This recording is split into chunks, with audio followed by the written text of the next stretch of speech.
আমরা যত আমল করি আমরা সকলে চাই এই আমলগুলো আল্লাহ পাক রব্বুল আলামিন কবুল করুন। বলে আমল কবুল হওয়ার জন্য দুইটা শর্ত রয়েছে। এক নম্বর শর্ত হইল আমল করতে হবে কেবলমাত্র শুধুমাত্র আল্লাহ তাআলার জন্য। এর মধ্যে লৌকিকতা থাকবে না, মানুষকে দেখানোর উদ্দেশ্য থাকবে না, একমাত্র শুধুমাত্র কেবলমাত্র আল্লাহ তাআলার জন্য আমল করতে হবে। ইবাদত কবুল হওয়ার দুই নম্বর শর্ত হইল ইবাদতটা শরীয়তের নীতিমালার আলোকে হইতে হবে। মন গড়া আমল করলে ওই আমল উপরে উঠবে না। মাগরিবের ফরজ নামাজ 3 রাকাত, এখন যদি মনে করি নামাজ পড়লে তো অনেক সওয়াব হয়, আজকে নামাজ পড়বো 5 রাকাত, ফরজ 5 রাকাত পড়লে হবে কিনা? হবে না। কেন হবে না?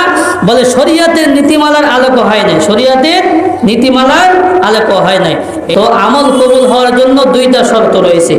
এক নম্বর শর্ত হইল আমলটা করতে হবে কেবলমাত্র শুধুমাত্র আল্লাহ তাআলার জন্য।